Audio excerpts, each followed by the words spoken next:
Magandang araw po sa inyong lahat. Ang kwentong inyong mapapakinggan ay tungkol kay Father Elias na isang pari na tinalikuran ang pagiging manunugis dahil sa isang mapait na nakaraan. Umalis siya sa kanilang baryo at namuhay ng tahimik sa ibang lugar. Inakala niya na natakasan niya na ang lahat, ngunit isang hindi inaasahang tao na mula sa kanyang nakaraan ang muling nagpakita sa kanya. Nang malaman niya na muling sinasalakay ng isang aswang ang kanilang baryo, ay naging matigas ang kanyang pagtanggi na makialam sa problemang yon. Ngunit ano ang bagay na malalaman ni Father Elias para magdalawang isip siya sa desisyon niyang bumalik sa pagiging isang manunugis? At ano ang lihim na kanilang matutuklasan sa totoong dahilan ng pagbabalik ng lagim sa kanilang baryo? Ngunit bago po ang lahat, mga idol, huwag po nating kalimutang mag-like at mag-subscribe at i-hit ang notification bell sa aking YouTube channel na The Voice Addict at Apong Isaac para sa mas marami pang makapigil hininga na kwentong aswang at katatakutan mula sa mundo ng kababalaghan. Umpisahan na po natin ang kwento. Father Elias! Father Elias! May bisita po kayo. Naroon po siya sa sala dito sa kumbento. Boyet, ikaw talaga. Hindi ba ilang beses ko nang sinabi sa'yo na kapag nakikita mo ako nagdadasal, ay huwag mo akong aabalahin? Ilang beses ko bang dapat na ipaalala yan sa'yo? Alam ko naman po yun, Father eh. Opo, paulit-ulit niyo na po akong sinabihan na kapag nagdadasal kayo, ay huwag kayong kakausapin o gagambalain kahit may sunog pa o kaya lindol. Pero yung taong naghahanap po sa inyo, Father, parang mas matindi pa po siya sa sunog at lindol eh. Nang sabihin ko po sa kanya na hindi po kayo maaaring kausapin, aba nagwala po, tapos nagbantang manggugulo kapag hindi po kagad kita naiharap sa kanya. Teka, sandali nga lang. Ano ba sinasabi mo? Sino ba naghahanap sa akin at natataranta ka ng ganyan? Ang totoo po niyan eh. Ngayon ko lang po siya nakita, Father. Basta isa po matandang lalaki. Crispin daw po ang pangalan niya.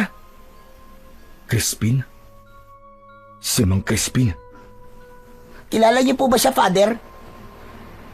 Dito ka lang muna sa kwarto ko, Boyet. Huwag kang lalabas hanggat hindi ko sinasabi sa'yo. Po, pero Father, naglalaro po kami ng mga kalaro ko sa labas ng tumbang preso eh.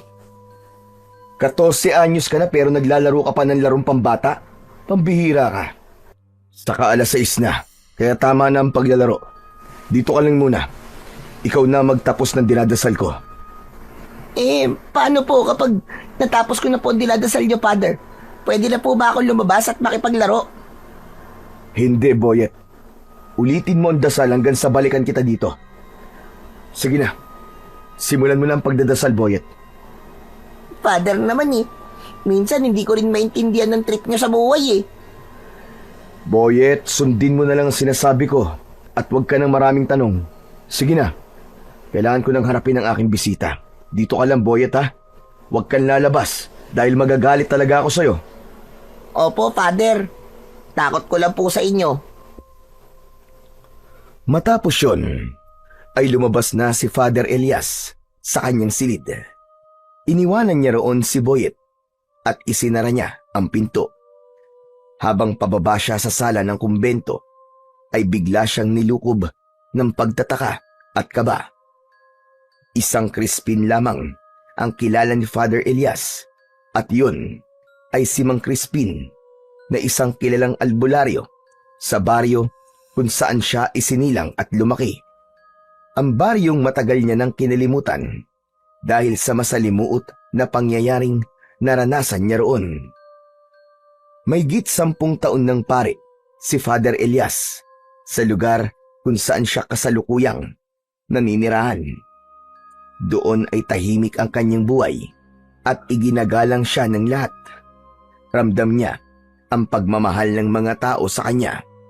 At yun ay dahil sa pagpapakita niya rin ng pagmamahal sa lahat. Kabaligtaran yon ng naging buhay niya sa baryo kung saan siya nagmula. Nang makarating si Father Elias sa sala ng kumbento, ay isang matandang lalaki na may suot na salakot ang nakita niya. Nakatalikod yun sa gawin niya.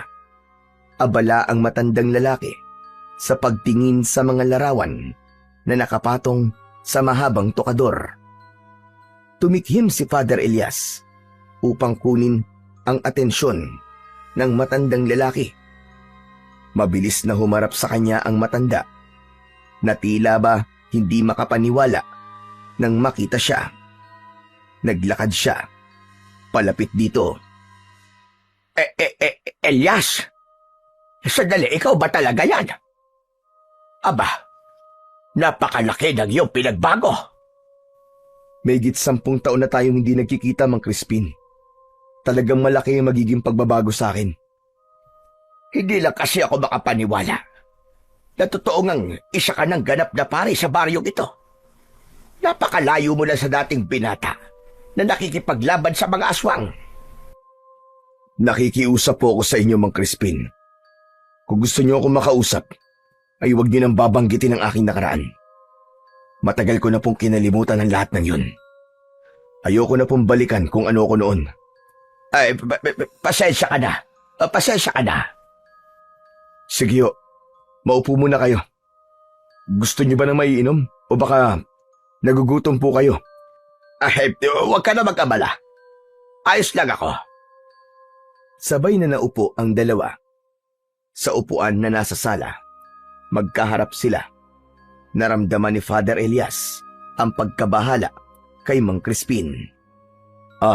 Mang Crispin, oo nga pala.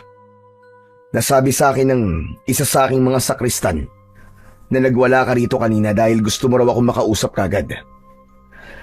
Gaano ba kaimportanteng ipinunta mo rito para magwala ka ng ganon, Mang Crispin? Tandaan nyo na ang kumbento ay sagrado dahil ito ay bahagi pa rin ng simbahan. Pasensya ka na. Sadyang desperado lang akong makaharap ka kagad. Kaya ako yung ginawa. Kilala mo naman ako, Elias. Wala sa aking pagkatao ang nagwawala, ngunit talagang kailangan na kitang makausap. Dahil napaka-importante ng aking sasabihin sa'yo. Sabihin niyo na po ang kailangan niyo sabihin upang tayo matapos na rito. Kailangan ko rin pong ipagpatuloy ang aking pagdadasal na naputol dahil po sa pagdating niyo.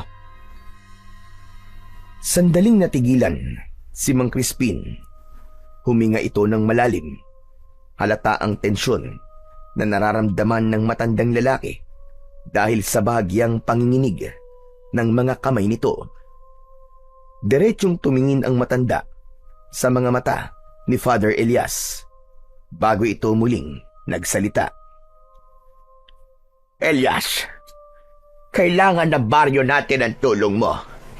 May isang napakalakas na aswang ang ngayon ay nanggugulo sa ating baryo. Mang Crispin, simula nang umalis ako sa baryong yon, ay iniwan ko na rin doon ang pagiging manunugis ko. Isa pa pari na ako ngayon. At ang pagkitil po sa buhay ay labag sa aking sinumpa ang tungkulin. Labag pa rin ba? Kahit marami ng buhay ang kinuha ng mga aswang na yon. Elias, ikaw lamang ang kilala ko na kaya makipaglaban sa kahit na anong uri ng aswang. Gaano man ito kalakas o kabangis. Sigurado ko na matatalo at mapapatay mo siya. Pasensya na po, Mang Crispin. Pero hindi na po ako babalik sa baryong yun. Nangako ko sa aking sarili na kahit na anong mangyari, ay hindi natatapak ang aking mga paa sa lugar kung saan ako nakaranas ng matinding pasakit. Nauunawaan kita, Elias. Sadyang hindi maganda ang karanasan mo sa ating baryo. Ngunit ang aswang na aking tinutukoy ay ang bangkilan na si Gubara. Si Gubara? Nananaginip yata ako, Mang Crispin. Naiisip niyo bang gumawa ng kwento para lang bumalik ako sa ating baryo? Hindi yan uubra sa akin. Alam kong matagal nang patay si Gubara. Pinatay siya ng aking lolo matagal ng panahon. Mawalang galang na po. Pero makakaalis na po kayo. Magtatayo na sana si Father Elias, pero mabilis na nagsalita si Mang Crispin upang pigilan siya. Nagsasabi ako ng totoo, muling nabuhay si Gubara. Sa dahilang hindi namin alam. Ginamit niya ang katawan ng asawa ni Kapitan Ramil, si Celia. Ano? Paano nangyari yun? Kahit kami, ay hindi rin alam ang kasagutan kung paano yun nangyari. Sumapi ang kaluluwa ni Gubara kay Celia. Kaya nagkaroon siya ng katawan. Kaya ngayon, ay muling naghahasik ng lagim at kamatayan si Gubara sa baryo natin, Elias. At ang kapatid mong si Amara, siya ang nangunguna sa pagprotekta sa mga tao. Pakiramdam ko, iniisip ni Amara na dahil nasa pamilya siya ng mahuhusay na manunugis, ay may responsibilidad siyang labanan si Gubara at siguruhing ligtas sa mga tao. Bakit naman yun gagawin ni Amara? Wala siyang kasanayan sa pakikipaglaban sa mga aswang, lalo na sa isang kagaya ni Gubara na isang bangkilan. Masyadong matapang ang kapatid mo na yon, Elias. Hindi na ako nagtataka dahil magkadugo kayo. Kaya kung ayaw mo mapahamak ang nag-iisa mong kapatid, ay babalik ka sa ating baryo para tuluyang wakasan si Gubara. Sandaling nag-isip si Father Elias. Bumalik sa alaala niya ang pinakamasakit na pangyayari na naranasan niya sa kanilang baryo. Si Father Elias ay mula sa pamilya ng mahuhusay na manunugis. Kaya bata pa lang ay sinanay na siya ng kanyang lolo at tatay sa pakikipaglaban sa mga aswang. Nang mamatay ang tatay niya dahil sa malubhang sakit, ay napunta kay Father Elias ang pagiging punong manunugis sa kanilang baryo.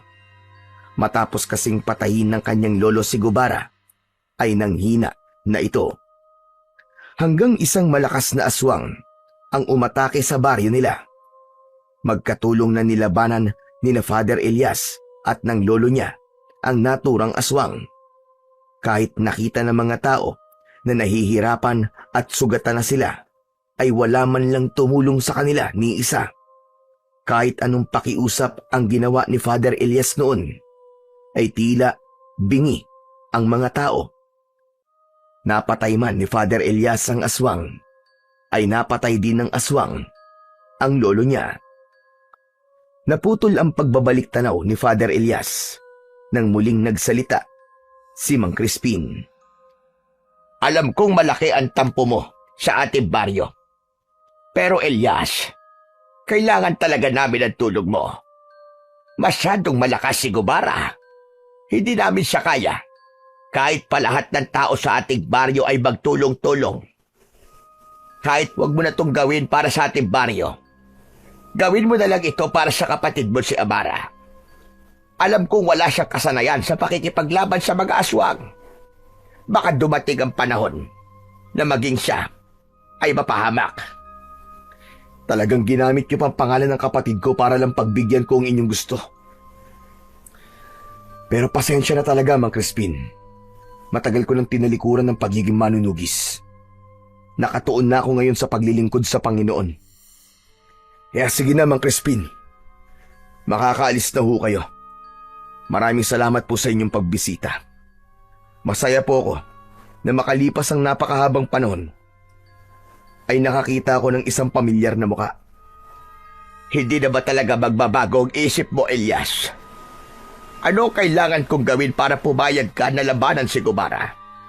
Gusto mo ba na lumuhod pa ako sa iyong harapan? Hindi mo na kailangan gawin yan, Mang Crispin. Walang bagay ang kayang baguhin ang aking desisyon. Ang gawin nyo ay pagtibayin nyo ang inyong pagbabantay. Himukin nyo ang mga tao sa baryo nyo, lalo na ang mga kalalakihan na makipaglaban. Pasensya na po talaga. Pero may mga bagay pa akong dapat na gawin. Tila naramdaman ni Mang Crispin ang pagiging buo ng desisyon ni Father Elias. Kaya tumayo na ito. Nagpasalamat ito kay Father Elias bago ito tuluyang umalis. Nanatiling nakatayo si Father Elias sa gitna ng sala. Mabilis ang tibok ng puso niya. Hindi pa rin siya makapaniwala kung paanong nabuhay si Gubara sa katawan ng ibang tao. Aminado siya na may parte pa rin ng puso niya na nagsasabing kailangan niyang bumalik sa kanilang baryo. Pero sa tuwing naaalala niya ang nangyari noon, ay bumabalik din ang hinanakit niya sa mga tao sa lugar na yon. Alam ni Father Elias na mali ang magkaroon ng hinanakit. Ngunit kahit isa na siyang pari, ay tao pa rin siya. May damdamin pa rin siya, gaya ng pangkaraniwang tao. At naniniwala siya na kung tinulungan lang sana sila ng mga tao noon, ay sigurado siya na buhay pa rin sana hanggang ngayon ang kanyang mahal na lolo. Pagsapit ng 7:00 ng gabi, ay magkasama ng nagsasalo sa hapunan sina Father Elias at ang batang si Boyet. Pritong tilapia at tinola ang kanilang ulam. Si Boyet ay isang binatilyo na dating palaboy. Wala itong pamilya at walang permanenteng tahanan. Madalas itong pagkatuwaan ng mga tao, kaya naawa rito si Father Elias hanggang sa nagdesisyon siyang ampunin ito at gawing sakristan. Pinag-aaral niya rin ito upang magkaroon ng direksyon ang buhay nito. Father, totoo ba yung narinig kong pinag-usapan nyo kanina ni Mang Crispin? Dati kang manunugis ng mga aswang? Sabi ko na nga be, hindi mo sinunod ang aking sinabi sa'yo. Lumabas ka pa rin ng kwarto at ang matindi pa, nakinig ka pa sa usapan ng ibang tao. Pasensya ka na, Father, ah. Hindi ko na kasi napigilan na alamin kung sino ba yung bisita mo kanina eh. Halatang halata kasi na ayaw mo malaman kung sino siya eh. Mas lalo tuloy lumaki ang kagustuhan kong makilala siya. Hindi ka na talaga marunong makinig sa akin, ha? Hindi ka na kagaya nung dati. Nakikinig pa rin naman ako sa inyo, Father eh. Kanina lang talaga hindi. Pero totoo po ba yung mga narinig ko kanina, Father? Dati kayo manunugis at pinapabalik kayo nung Mang Crispin sa inyong baryo para makipaglaban dun sa nabuhay na namang aswang na si... Ano nga bang pangalan nun? Gubara. Ayun, si Gubara. Ano, Father? Sagutin niyo naman po ang tanong ko. Totoo po ba ang lahat ng yon? Narinig mo na ang usapan namin kanina, di ba? Bakit kailangan mo pa ng kumpirmasyon? Manahimik ka na lang dyan at ituloy mo na ang pagkain mo. Wow! Kung ganun, totoo nga na isa kayong manunugis. Sobrang astig niyo po pala. Ini-imagine ko pa lang na may hawak kayong itak habang nakikipaglaban doon sa mga aswang. Kinikilabutan na talaga ako. O, tingnan mo, Father, oh. Tumataas sa mga balahibo ko sa braso. Father, bakit hindi po kayo bumalik ulit sa baryo nyo para labanan po yung aswang na yon? Sasama po ako sa inyo. Gusto ko po kayong makitang nakikipaglaban sa aswang. Tumahimik ka na, Boyet, pwede ba? Hindi yan mangyayari. Dahil hindi na ako babalik sa baryong yun. Pero, Father... Boyet, tama na. Tapusin mo na ang pagkain mo. At huwag ka na magtanong sa mga bagay na hindi makakatulong sa ating dalawa. Naging seryoso ang mukha ni Father Elias at diretso niyang tinignan ang mga mata ni Boyet. Napayuko si Boyet at ipinagpatuloy na lamang nito ang pagkain. Alam ni Boyet na kapag ginawa na yon ni Father Elias, ay unti-unti na siyang nagagalit. Ngunit ang totoo ay hindi galit si Father Elias. Nais lang niyang iwasan na mapag-usapan ang kanyang nakaraan dahil matagal na siyang nangako sa kanyang sarili na hindi niya na yon babalikan. Kinagabihan, habang mahimbing na natutulog si Father Elias, ay dinalaw siya ng isang masamang panaginip. Sa kanyang panaginip ay nakita niya ang dalaga niyang kapatid na si Amara sa gitna ng isang madilim na kagubatan.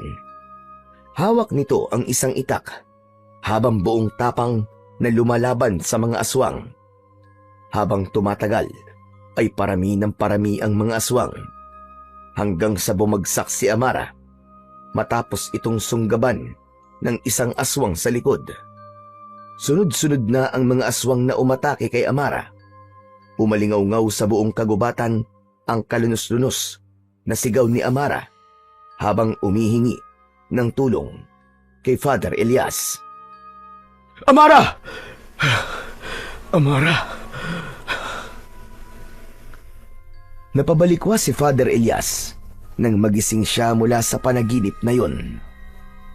Habol niya ang paghinga at tagaktak ang malamig na pawis na tumutulo sa kanyang noo.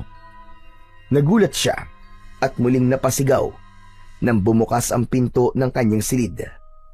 Pumasok si Boyet na may dalang kandila kaya inakala niya na isa itong multo. May pag-aalangang lumapit si Boyet kay Father Elias. Father Elias, ano po nangyari? Bakit ka po sumigaw? May magnanakaw bang nakapasok? Nasaan po? Humanda siya sa akin dahil makakatikim siya ng karate ko. Kung makapagsalita ka ng karate, parang marunong ka talaga nun ah. Mas natakot pa nga ako sa pagdating mo eh. Pambihira ka, akala ko multo ka na nangihingi ng hustisya. Aray, grabe ka talaga sa akin, Father Elias ha. Minsan iniisip ko tuloy, hindi kayo totoong pare. Masyado pong pasmado ang bibig niyo eh. Lumabas ka na nga ng kwarto ko, Boyet. Bumalik ka na sa silid mo at matulog ka na. Pero bakit nga po kayo sumigaw, Father? Yung sigaw niyo po kasi parang takot na takot po kayo eh. Wala ito. Nanaginip lang ako ng hindi maganda. Ano po na panaginipan niyo, Father? Kwento niyo naman po sa akin, makikinig ako. Boyet, ayoko magkwento ngayon. Sige na, iwan mo na ako. Okay lang ako. Sure po ba kayo, Father? Oo, huwag ka nang makulit, Boyet. Lumabas na si Boyet ng kwarto ni Father Elias. Nang mag-isa na siya, ay umayo siya ng higa, pero hindi na siya nakabalik sa pagtulog. Inalala niya ang nakababata at nag-iisa niyang kapatid na si Amara. Naisip niya na may posibilidad na magkatotoo ang panaginip niya na yun dahil sinabi ni Mang Crispin na si Amara ang nangunguna sa pakikipaglaban sa aswang na si Gubara. Kinabukasan ng umaga, nakatayo si Father Elias sa harapan ng mga tao sa loob ng simbahan. Nagtungo siya sa gitna at sinimulan niya ang kanyang homily. Mga kapatid, pakinggan natin ang sinasabi sa sulat ni San Pablo sa mga taga-Efeso. Kabanata 4, talata 31 hanggang 32. Alisin niyo ang lahat ng galit, puot at panlilibak at lahat ng masasamang hangarin. Sa halip, maging mabait kayo sa isa't isa. Mahabagin, mapagpatawad, gaya ng pagpapatawad sa inyo ng Diyos sa pamamagitan ni Kristo. Mga kapatid, ang galit ay parang binhi. Kapag ito ay itinanim at hinayaan nating lumago, magbubunga ito ng hinanakit at pagkawasak. Ngunit kung ang itinanim natin ay pangunawa, pagmamahal at pagpapatawad, magbubunga ito ng kapayapaan at pagkakaisa. Mga kapatid, huwag nating hayaang mabulok ang ating mga puso sa puot dahil walang kabutihang naidudulot ito. Ang Diyos ay hindi nagtatanim ng galit, kundi ng pag-ibig. At yun ang dapat nating tularan. Matapos sabihin ni Father Elias ang kanyang homily, ay bahagya siyang natahimik. Bumigat ang kanyang dibdib at tila sumaksak ang sarili niyang mga salita sa kanyang isipan. Naalala niya ang gabing nakipaglaban sila ng kanyang lolo laban sa mga aswang, at kahit nakita ng mga tao na kailangan nila ng tulong, ay walang tumulong sa kanila. Hindi sinasadyang nahagip ng mata niya si Mang Crispin na nasa huliang hanay ng upuan. Matiim yung nakatingin sa kanya na para bang alam nito na tinamaan siya sa kanyang mga sinabi. Matapos ang misa ni Father Elias, ay isa-isa nang umalis ang mga tao. Nasanay na siya na hindi siya umaalis sa unahan. Hanggang sa wala ng tao ang nasa loob ng simbahan. Halos lahat ng mga tao ay umalis na maliban kay Mang Crispin na nakaupo pa rin. Tumalikod na si Father Elias para magtungo sa kumbento pero hinabol siya ni Mang Crispin at naabutan siya nito sa sala ng kumbento. Humarang si Mang Crispin sa harapan ni Father Elias. Mang Crispin, ano bang ginagawa niyo rito? Akala ko ba umalis na kayo? Bakit hindi pa kayo bumabalik sa baryo niyo?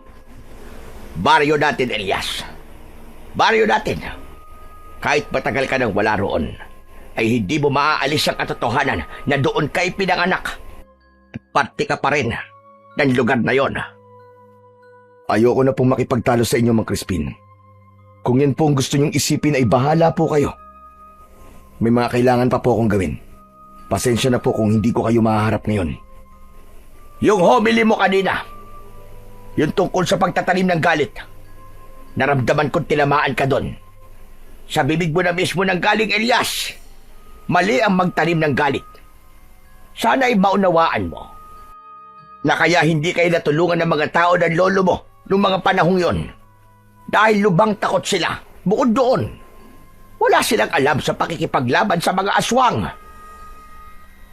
Tumiim ang bagang ni Father Elias. Nag-init ang kanyang mga mata. Ginawa niya ang lahat upang pigilan ang pagpatak ng kanyang mga luha. Hindi na lang siya nagsalita dahil alam na alam niyang hindi magagandang salita ang lalabas sa kanyang bibig. Inisip niya na siya ay isang pari at alagad ng Diyos at katatapos lang niya sa kanyang misa. Nang hindi na nagsalita si Father Elias, ay tumalikod na lamang si Mang Crispin. Nakakailang hakbang pa lamang si Mang Crispin nang bumalik sa alaala ni Father Elias ang napanaginipan niya kagabi. Ang totoo, hindi na siya nakatulog simula nang magising siya sa panaginip niyang yon. Mang Crispin, sandali lang po. Huminto si Mang Crispin at muli itong lumapit kay Father Elias. Bakit, Elias? Nagbago na ba ang isip mo? Sasama ka na ba sa akin pabalik sa baryo natin? Mang Crispin, totoo ba ang sinabi mo na nangunguna si Amara sa pakikipaglaban kay Gubara? Totoo yun. Totoo ang sinabi ko sa'yo. Kahit ako'y nagulat ng pangunahan ni Amara ang pakikipaglaban kay Gubara. Nasabi ko na sa'yo ang maaaring dahilan niya. Bakit mo nga pala naitanong yan bigla? Ang totoo po kasi niyan, napanaginipan ko po si Amara kagabi. Nakikipaglaban po siya sa mga aswang tapos pinatay siya ng mga aswang. Mang Crispin, natatakot ako sa maaaring mangyari sa kapatid ko sa ginagawa niya. Kaya nga kailangan mo sumama sa akin, Elias. Kailangan mong tulungan ang kapatid mo. Nakikiusap ako sa'yo. Sandaling nag-isip si Father Elias. Si Amara na lamang ang nag-iisang kadugo niya. Kahit natiis niya na wag itong makita ng ilang taon, ay mahalaga pa rin sa kanya ang kapatid niya. Sige po, sasama na po ako sa inyo. Pero kailangan niyo akong bigyan ng ilang araw dahil kailangan kong makahanap ng pari na pansamantalang papalit sa akin dito. Hindi po ako maaaring umalis dito ng basta na lamang. Salamat. Salamat, Elias. Hindi mo alam kung gaano ako kasaya sa desisyon mo na yan. Huwag ka mag-alala. Dahil hihintayin kita. Sabay tayong babalik sa baryo natin at sigurado ko na ikaw ang tatapos sa kasamaan ni Gubara. Gaya ng ginawa ng iyong lolo noon. Umango na lamang si Father Elias bilang tugon. Pero sa loob ng utak niya ay may ibang bagay siyang nais gawin. Kaya gusto niyang bumalik sa kanilang baryo. Matapos ng pakikipag-usap ni Father Elias kay Mang Crispin, ay nagtungo na siya sa kanyang silid. Umupo siya sa upuang nasa tabi ng bintana. Sa pagdungaw niya sa bintana, ay nakita niya si Mang Crispin na naglalakad papalayo sa simbahan. Nagulat si Father Elias sa biglang pagpasok ni Boyet. May dala itong malinis na kumot at mga punda. "Pwede ba, Boyet, matuto ka namang kumatok? Kung may sakit ako sa puso, aba, matagal na akong inatake sa puso ng dahil sa'yo." Hehe, bawasan mo kasi ang pagkakape, Father. Nagiging masyado ka nang magugulatin eh. Nandito po ako para palitan po ng punda ang mga unan nyo. Saka papalitan ko na rin po ang kumot nyo. Okay, sige. Gawin mo lang dapat mong gawin at pagkatapos ay lumabas ka na. Muling itinuon ni Father Elias ang kanyang mga mata sa labas ng bintana habang si Boyet naman ay nagsimula na sa pagpapalit ng punda ng mga unan. Kailan po pala kayo aalis para sumama kay Mang Crispin, Father? Siguro baka sa Miyerkules. Kailangan ko lang makasiguro na may papalit sa akin dito. Teka, paano mo nalaman na aalis ako? Nakausap mo ba si Mang Crispin at siya nagsabi sa'yo? Hindi po. Narinig ko po ang pinag-uusapan nyo kanina ni Mang Crispin. Hindi ba't ang sabi ko sa'yo hindi ka dapat nakikinig sa usapan ng ibang tao? Teka, bago ka magalit, Father, gusto ko lang pong sabihin sa inyo na hindi ko sinasadyang marinig ang pag-uusap niyo ni Mang Crispin. Dadalhin ko na po kasi sana yung mga ginagamit niyo sa misa sa storage room. Tapos, doon ko na po narinig ang pinag-uusapan nyo. Hindi ko po yung sinasadya, maniwala po kayo. Kahit na, Boyet. Dapat ay umalis ka na lang para hindi mo narinig ang pinag-uusapan namin. Pero Father, babalik ka na po ba talaga sa baryo nyo? Ibig sabihin makikipaglaban ka na po ulit sa mga aswang? Babalik ako sa lugar na yung, Boyet. Pero hindi ako makikipaglaban sa mga aswang. Pero, yun ang narinig ko sinabi ni Mang Crispin, Father Yun ang sinabi niya. Pero hindi ko sinabing ganun ang gagawin ko. Kaya ako babalik sa baryong yun. Babalik ako ron para kunin ang kapatid ko na nakikipaglaban sa aswang. Dadaling ko siya rito para makasigurado ko na ligtas siya. Pero Father Elias, para pong pinaasa niyo lang po si Mang Crispin kung ganon. Ang akala niya po kasi, kaya ka sasama sa kanya dahil makikipaglaban ka ron kay Gubara. Hindi po ba kayo mismo nagsabi sa akin na masama po magsinungaling? Alam ko, Boyet. Alam kong mali ang magsinungaling. Pero alam ko rin na mapapatawad ako ng Diyos sa ginawa ko dahil maganda ang aking intensyon. Okay po, sabi niyo Pero, pwede po ba akong sumama sa inyo, Father? Para po makapagbakasyon ako kahit sandali lang. Palagi na lang po kasi ako nandito sa simbahan Wala naman po akong ibang lugar na napupuntahan. Hindi bakasyon ang ipupunta ko ron, Boyet. Dito ka lang. Wala ka rin namang maitutulong sa akin doon. Aba, pwede po ako magdala ng mga dadali nyo. Pwede niyo po akong utusan kung kinakailangan. Saka, hindi po ako sanay na malayo sa inyo, Father Sige na po, isama niyo na po ako. Mamimiss ko po kayo Panigurado na magiging masaya ako kapag sumama ako sa inyo. Ay, nako. Sige na. Oo na, payag na ako na sumama ka sa akin. Pero tandaan mo na ayoko magpapasaway ka ron, ha? Hindi ka pwedeng mawala sa paningin ko at lahat ng sasabihin ko ay kailangan mo sundin. Nagkakaintindihan ba tayo? Yun lang po pala Yakang-yaka ko pong gawin yun. Bahagyang napangiti si Father Elias sa kasiyahan na ipinakita ni Boyet. Kahit makulit si Boyet at madalas itong nagpapasaway, ay mahalaga pa rin ito sa kanya. Parang anak na ang turing niya rito at wala siyang ibang nais kundi ang ikabubuti at kasiyahan nito. At kung ang pagsama nito sa kanya sa baryo kung saan siya magtutungo ay magpapasaya rito, ay handa siyang isama ito roon. Agad na nagtungo at nakipag-usap si Father Elias sa kanilang obispo upang humingi ng pahintulot para makapagbakasyon siya ng 1 linggo.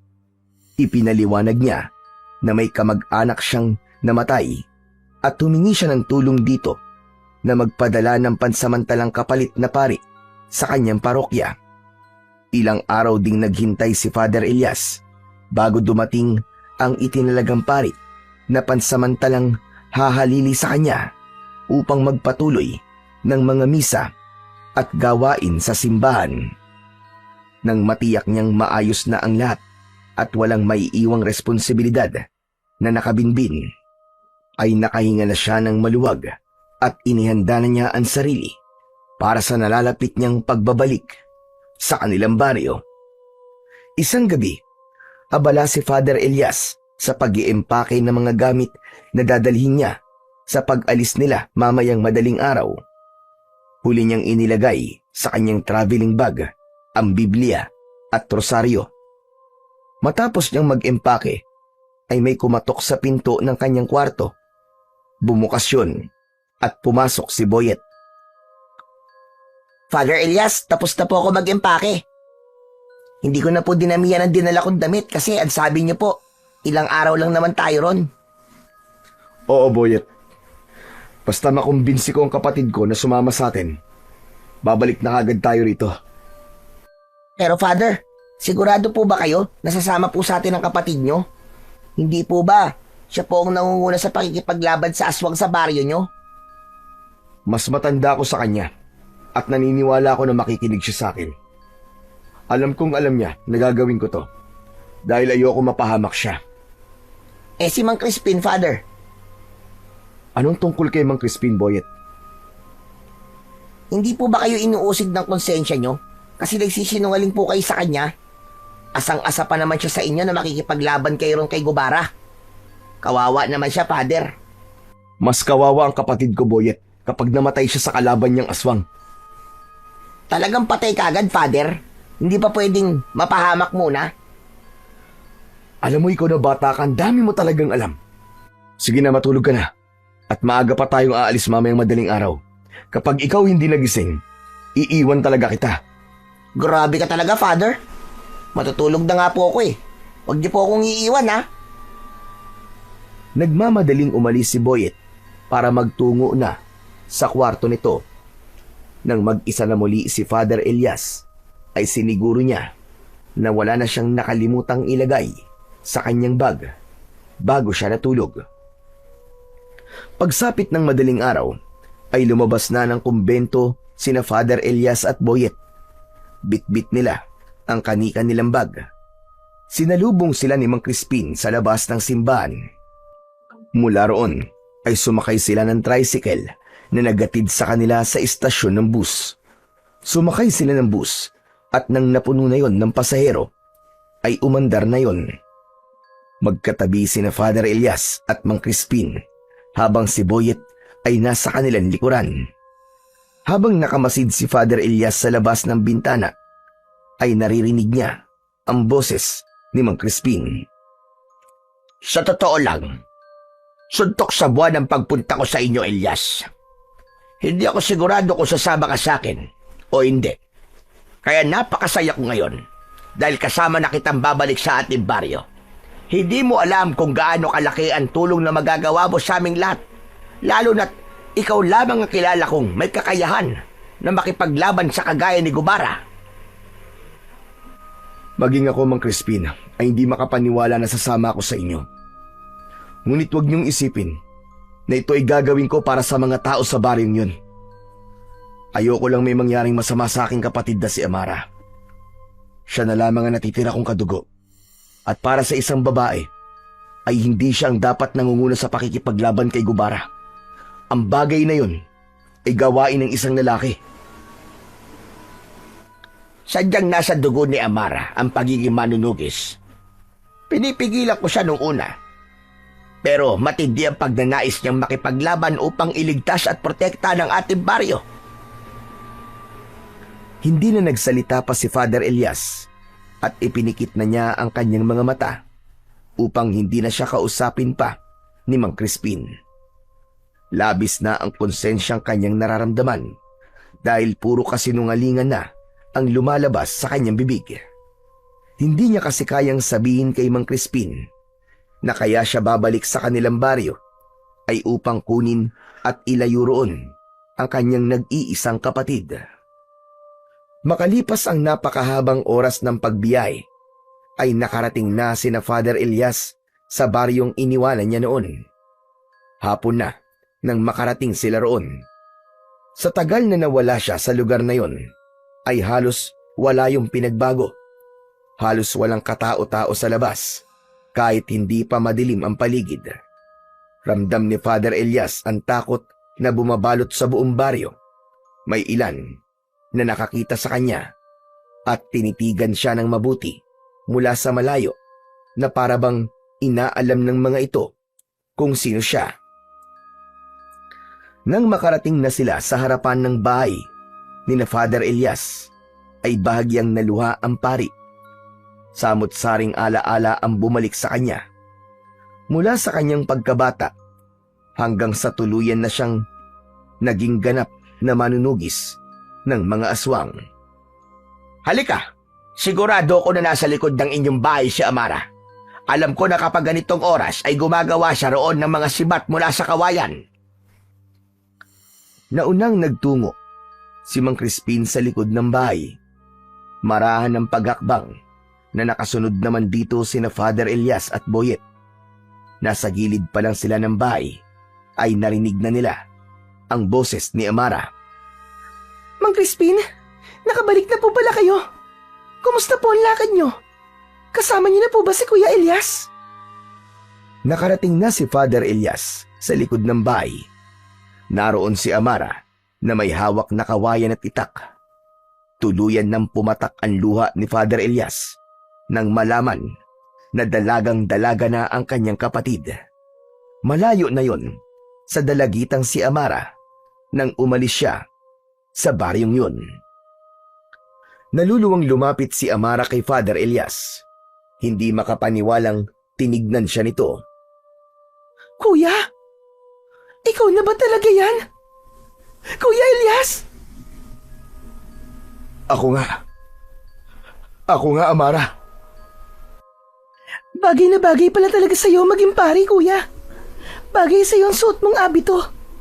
Totoo nga sinabi mo sa akin bago ka umalis na magiging pari ka dahil mas gusto mo ang tahimik na buhay. Iiwan ko muna kayo magkapatid para makapag-usap kayo. Boy at Iho, ilagay mo muna ang gamit ni Elias sa loob at sumama ka sa akin. Bigyan natin ng oras sina Elias at Amara. Sige po, Mang Crispin. Nang makaalis na sina Mang Crispin at Boyet, ay mahigpit na yumakap si Amara kay Father Elias. Gumanti naman si Father Elias ng yakap sa kanyang kapatid. Matapos nilang magyakap, ay kapwa sila, luhaan. Sobrang saya ko, kuya. Kasi nandito ka na ulit sa baryo natin. Pero sana, kuya, ay proud ka sa akin. Kasi nakaya ko mag-isang mabuhay. Patawarin mo ako kung iniwanan kita noon. Patawad kung umalis pa rin ako kahit alam ko na mabubuhay ka rito na mag-isa. Ayos lang, kuya. Dahil kasi ron ay mas naging matapang ako. Natuto ko mabuhay nang hindi palaging nakadepende sa ibang tao. Kaya nga sobra kitang ipinagmamalaki, Amara. Napakalayo mo na sa matatakuting dalagitan na kahit sa kidlat at kulog ay nagtatago. Naalala mo pa talaga yun, kuya. Pero maiba ko. Siguro naman, kuya, ay nasabi na sa'yo ni Mang Crispin ang nangyayari rito sa ating baryo. Si Gubara, yung malakas na bangkilan, nabuhay ulit siya. Hindi namin alam kung paano bumangon ng kanyang espiritu at sumanib yun sa asawa ni Kapitan. Kaya ngayon, may katawan na ulit siya at nag-aasik siya ng lagim dito sa ating baryo. Nakapagtataka nga ang bagay na yan. Hindi ko alam na kaya palang sumanib ng kaluluwa ng isang aswang upang magkaroon ito ng panibagong katawan. Kahit nga si Mang Crispin ay hindi rin alam kasagutan sa misteryong yan. Pero kuya, kaya ka ba bumalik dito ay dahil tutulungan mo kaming labanan si Gubara? Sa totoo lang, nahihirapan na kaming labanan si Gubara, kuya. Lalo na at wala namang kasanayan sa pakikipaglaban sa mga aswang ang mga tao rito. Ang pamilya lang natin ang may kaalaman pagdating sa ganung bagay. Amara, may itatanong pala ako sa'yo. Totoo ba ang sinabi ni Mang Crispin na ikaw ang nangunguna sa pakikipaglaban kay Gubara? Oo kuya, totoo yun. Nung unang beses kasing sumalaki si Gubara, ay walang kahit isang nakipaglaban sa kanya. Lahat kami nagtago. Doon ko naisip na kailangan kong tumindig at pangunahan ng pakikipaglaban dahil ang pamilya natin ay mula sa lahing mga manunugis. Kailangan na may isang magsimula upang sumunod ang marami. Ngunit nakakalimutan mo bang ikaw ay isang babae? Ang pakikipaglaban sa mga aswang ay gawain lamang ng isang lalaki. Hindi ko iniisip kung ano ang aking kasarian, kuya. Ang tanging nasa isip ko ay ang maprotektahan ng baryo natin laban sa hayop na gubarang yon. Nakalimutan mo na rin yata na namatay si Lolo dahil hindi kami tinulungan ng mga tao sa pakikipaglaban namin sa isang aswang. Ano't nais mo pa rin protektahan ng mga tao sa lugar na to? Dahil mahal sila ni Lolo. Mahal ni Lolo ang mga tao sa baryo natin, kuya. Alam ko na namatay si Lolo na masaya dahil sa kahuli-hulihan niyang hininga ay nagawa niya ang gusto niya at nakakapagpasaya sa kanya. At yun ay ang protektahan ng baryong ito. Biglang natahimik si Father Elias sa sinabing yun ng kanyang nakababatang kapatid na si Amara. Pakiramdam niya tuloy kahit isa siyang pari ay napakasama niya dahil mas mapagtanim siya ng sama ng loob kumpara sa kanyang nakababatang kapatid. Oo nga pala, Amara. Hindi ako naparito para makipaglaban kay Gubara. Nang malaman ko mula kay Mang Crispin na ikaw ang nangunguna sa pakikipaglaban sa aswang na yon, ay labis ako nag-alala sa'yo. Ano? Pero teka, kuya. Ano ang totoong dahilan mo? Bakit ka nandito ngayon? Dahil sa'yo, Amara.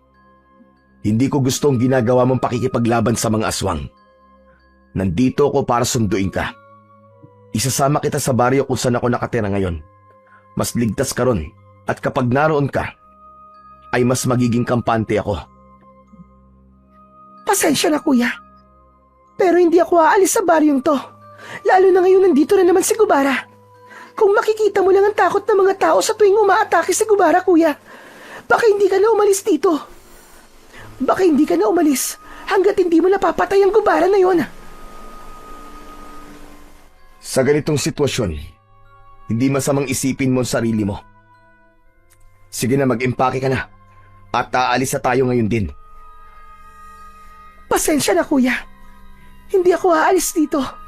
Hindi ko iiwan ng mga tao na nasa isang sitwasyon na hindi nila alam ang kanilang gagawin.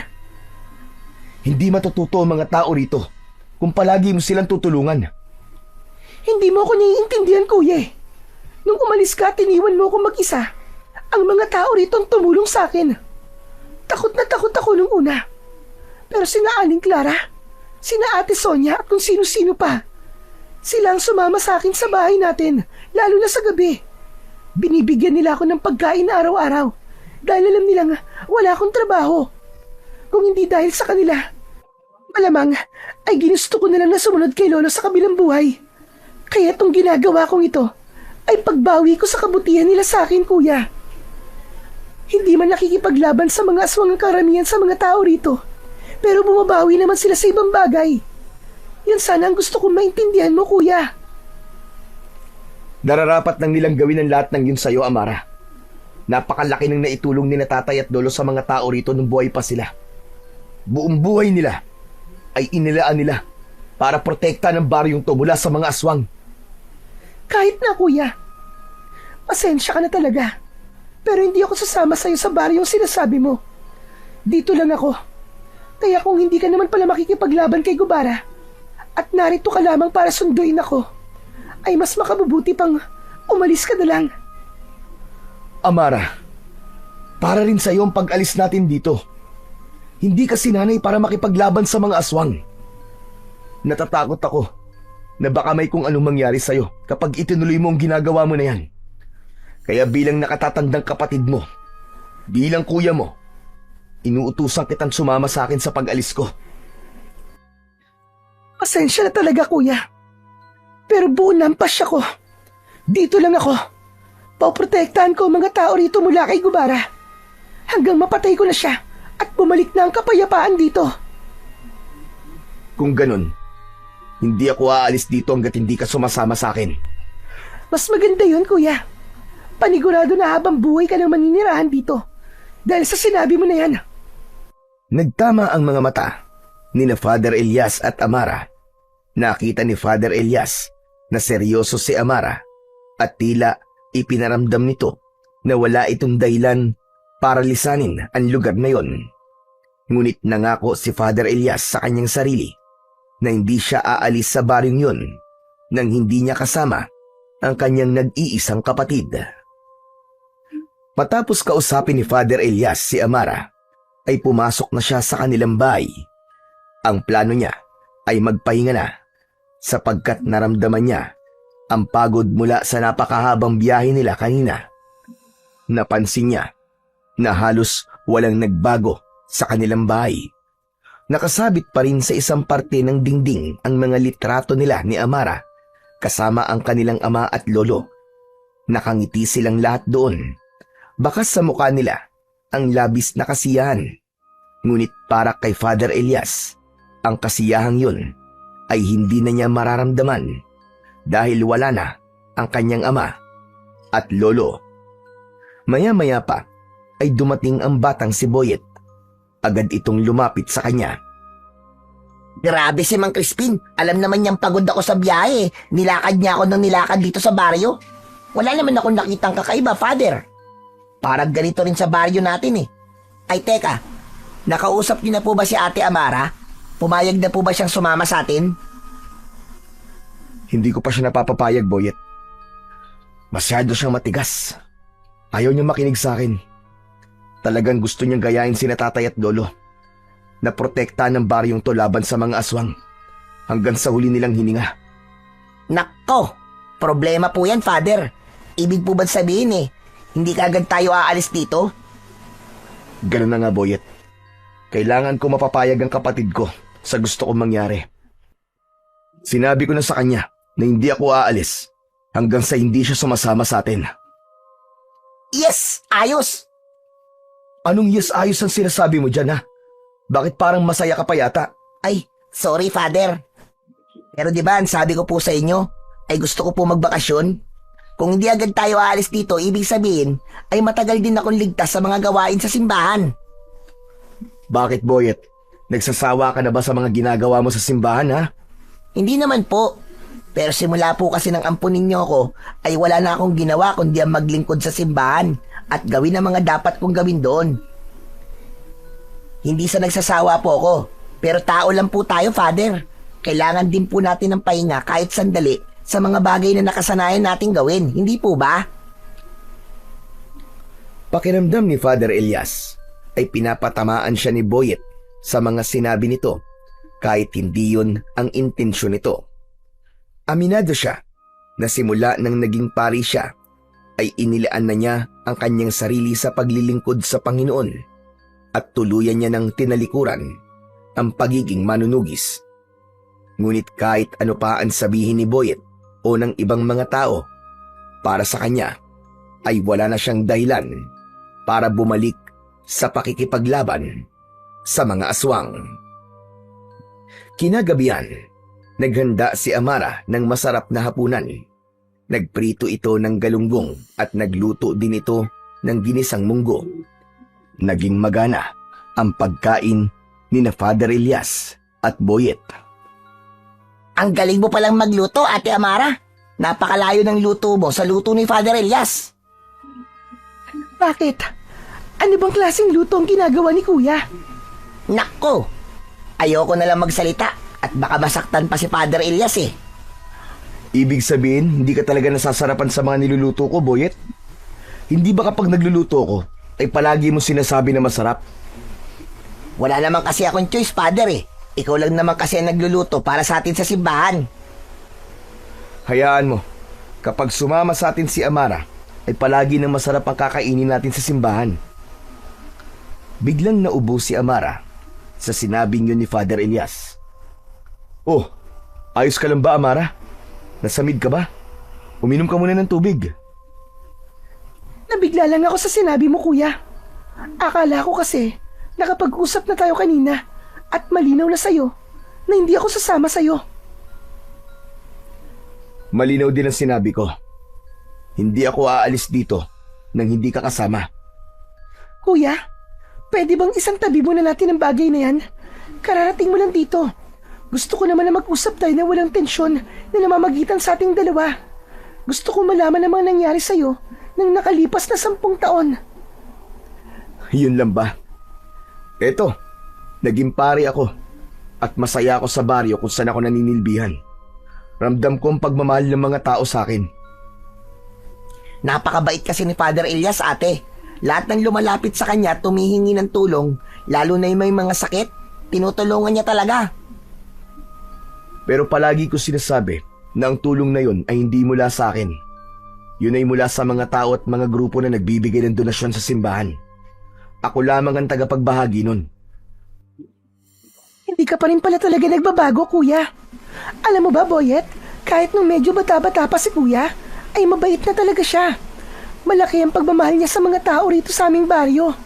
Kaya nga, ginawa niya ang lahat para maging mahusay na manunugis. Gusto niya kasing sundan ang yapak nila tatay at lolo na tumutulong sa mga tao sa pamamagitan ng pakikipaglaban sa mga aswang. Talaga, ate? Kwentuhan niyo naman po ko nang naging pakikipaglaban ni Father Elias sa mga aswang. Amara, Boyet, tama na yan. Kumain na muna tayo at mamaya na kayo magkwentuhan. Ito talaga si Father, oh. Medyo KJ din kung minsan eh. Boyet, Sorry, Father. Sabi ko nga po, kumain na po muna tayo. napailing na lamang si Father Elias habang nakatingin kay Boyet. Ang totoo ay sinadya niyang pigilan si Amara na ikwento kay Boyet ang mga naging karanasan niya sa pakikipaglaban niya noon sa mga aswang. Ayaw niya nang marinig ang mga ganong kwento, lalo na't matagal niya nang kinalimutan ang parting yun ng kanyang nakaraan. Oras na ng pagtulog, pero hindi pa rin dinadalaw ng antok si Father Elias. Kaya habang mahimbing na natutulog si Boyet sa kanilang kwarto, ay lumabas siya at naupo sa upuang nasa harapan ng kanilang bahay. Napakatahimik ng paligid at tanging ang huni lamang ng mga kuliglig ang kanyang naririnig. Makalipas ang ilang sandali, ay lumabas din ng bahay ang kapatid niyang si Amara. Umupo ang dalaga sa tabi ni Father Elias. Alam mo, kuya, nang sabihin ni Mang Crispin na pupuntahan ka niya at kukumbinsin na bumalik dito, napakasaya ko. Sa loob kasi na mahigit 10 taon, hindi ako nawalan ng pag-asa na babalik ka rito. Pasensya ka na, Amara, kung hindi man lang kita dinadalaw dito. Alam mo naman kung ano ang aking dahilan. Pero walang araw at gabi na hindi kita isinama sa aking panalangin. Palagi kong ipinagdadasal na sana ay maayos ka sa araw-araw at palagi kanyang protektahan. Maraming salamat, kuya. Mukhang dinidinig ng Diyos ang mga dasal mo kasi hanggang ngayon ay buhay pa ako. Ngunit gusto kong sabihin sa'yo na minsan hindi sapat ang pagdarasal lang. Hindi pwedeng iasa natin palagi ang lahat sa ating Panginoon. Madalas ang mga nangyayari sa ating buhay ay bunga ng ating desisyon. Kaya alam ko na mas makabubuti kung titigil ka na sa pakikipaglaban sa mga aswang at sasama ka na sa akin. Asensya ka na talaga, kuya. Pero kahit ilang beses mo akong pilitin, ay hindi talaga ako sasama sa'yo. Nasimulan ko na to, kaya kailangan ko itong tapusin. Isa pa, marami na ring napatay si Gubara simula na magbalik siya. Si Mang Kaloy, na matalik na kaibigan ni tatay, wala na siya. Pinatay siya ni Gubara, kuya. Pati na rin ang kababata mong sina Alex at Mario. Namatay din sila dahil kay Gubara. Magsasalita pa sana si Father Elias nang mapansin niya na biglang natigilan si Amara. Hinawakan ni Amara ang suot nitong agimat na nakasabit sa leeg nito at mariin itong pumikit. Sa pagmulat ng dalaga ay habol na nito ang paghinga. Bakit, Tamara? Anong nangyayari? Ayos ka lang ba? Si Gubara, kuya. Nandito na naman siya. Kailangan ko siyang harapin. Ano? Hindi. Dito ka lang. Hindi ka aalis, Amara. Ngunit hindi pinakinggan ni Amara si Father Elias. Nagmamadaling pumasok sa bahay si Amara at paglabas nito ay may dala na itong matalas na itak. Walang lingon-likod itong tumakbo, papalayo. Amara! Amara, bumalik ka rito! Amara! Tila walang narinig si Amara at patuloy lang yun sa pagtakbo. Nagkaroon ng pagdadalawang isip si Father Elias kung susundan at tutulungan niya ang kanyang kapatid.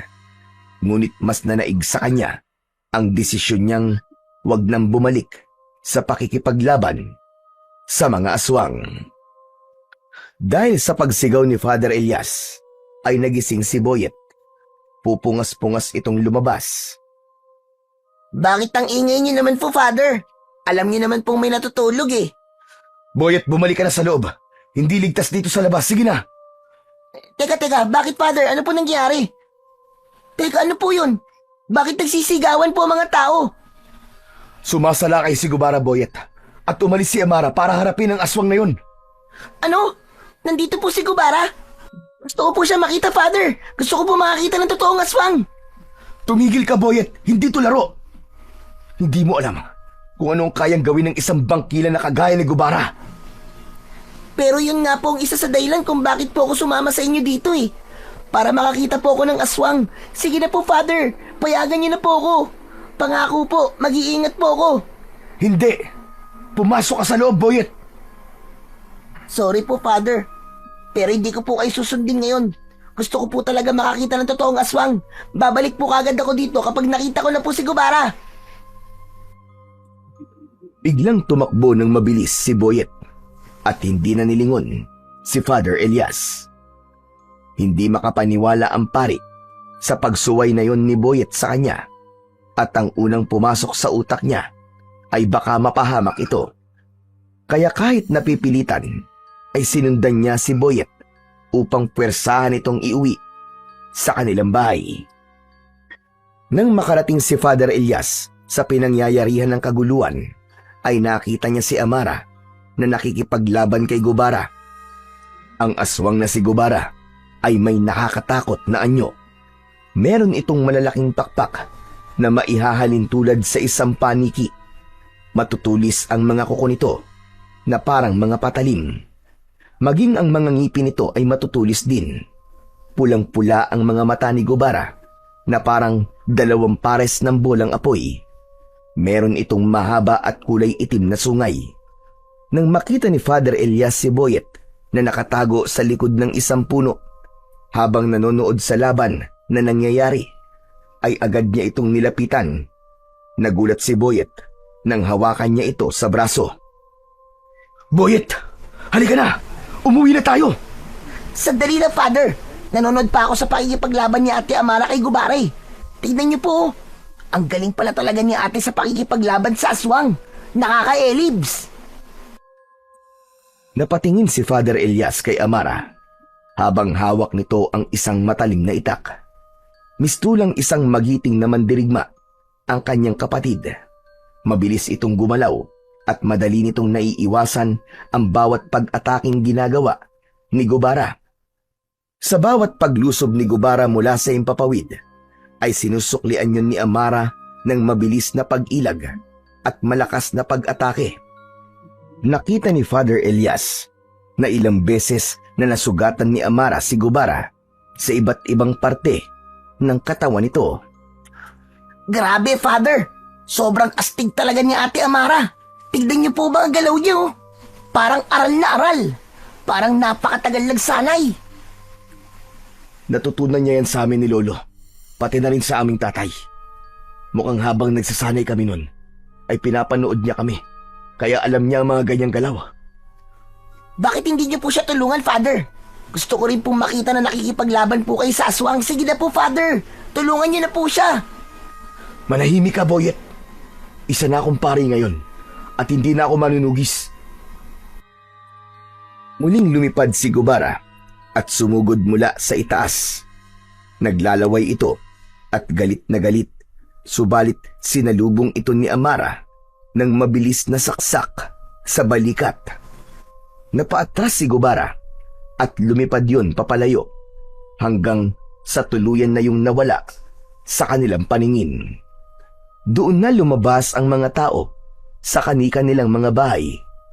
Takot na lumapit ang mga yun kay Amara upang magpasalamat. Nang sandaling yon ay lumabas na rin sina Father Elias sa likod ng puno. Naglakad siya papalapit kay Amara at hinawakan niya ito sa braso. Kuya, Umuwi na tayo. sandali lang kuya. Nagpapasalamat pa ang mga tao sa akin. Tama na yan. Umuwi na tayo. Wala nang nagawa si Amara, kundi ang sumunod at sumama sa kuya niyang si Father Elias. Nang makarating sila sa kanilang bahay, ay nasa labas si Mang Crispin na parabang naghihintay sa kanila. May bitbit itong bayong na wala silang ideya kung ano ang laman. Nakita mo naman siguro kung gaano kahusay makipaglaban si Amara. Siguro naman, Elias, ay hindi mo na siya pipilitin na sumama sa'yo. Paalis sa baryo natin. Teka. Paano niyo po nalaman ang bagay na yan? Amara, sinabi mo ba sa kanya? Hindi. Wala akong sinasabi kay Mang Crispin. Si Boyet ang nagsabi sa akin, Elias. Bago tayo umalis sa simbahan, ay ipinaalam niya na kaya ka nagbalik sa ating baryo ay upang ilayo sa lugar na to ang iyong kapatid. Mang Crispin naman pahamak eh. Hindi po ba sabi ko sa inyo, huwag niyong sasabihin kay Father na ako nagsabi sa inyo? Yari tuloy ako ngayon. Ikaw talaga, Boyet, ha? Kahit kailan talaga puro pagpapasaway ang ginagawa mo. Huwag ka na magalit kay Boyet, Elias. Nakita mo naman, kahit nalaman ko na wala kang balak labanan si Gubara, ay isinama pa rin kita rito. Nais ko kasing makita mo mismo ang kalagayan ng ating lugar. Gusto kong maramdaman mo ang kanilang takot. Gusto kong makita mo ang tapang ng iyong kapatid. Dahil naniniwala ko na kahit matagal mo nang tinalikuran ang pagiging manunugis ng mga aswang, ay hindi ito basta-bastang mawawala sa iyong pagkatao. Gaya nga na sinabi ng iyong lolo noon, ang taong ipinanganak na manunugis ay mamamatay na isa pa ring manunugis. Iba ako, Mang Crispin. Iba ako. Hindi ganyan ang nakita ko kanina. Habang pinapanood kita habang nakikipaglaban si Amara kay Gubara, nakita ko na gusto mo siyang tulungan at labis ang iyong pagkabanga. Huwag mong pigilan kung ano ang sinasabi ng puso mo, Elias. Maiintindihan ng Diyos kung pipiliin mong labanan at patayin ang demonyong si Gubara. Mas magiging madali ang kamatayan niya kung dalawa kayo ng kapatid mong si Amara ang makikipaglaban sa kanya. Gamitin mo ng muli ang iyong krusipiho. Mula sa bayong na hawak ni Mang Crispin, ay inilabas nito ang isang malaking krusipiho. Halos 5 dangkal niya ang haba nun. Gawa yun sa magandang uri ng metal. Napasinghap si Father Elias nang makita niya ang krusipiho. Yun ay ang kanyang kakaibang sandata laban sa mga aswang. Sa unang tingin ay masasabi na isa lamang yung normal na krusipiho. Ngunit kapag hinugot ang itaas na bahagi nun, ay lalabas ang isang mahabang patalim. Yun ay minana pa niya sa kanyang ama. Lumapit si Mang Crispin kay Father Elias. Inilapit nito sa kanya ang krusipiho. Ilayo niyo sa akin ang bagay na yan. Ayoko na yan makita. Saka paano yan napunta sa inyo? Tinapon ko na noon yan sa ilog Kinuha ko ito mula sa ilog na yung pinagtapunan.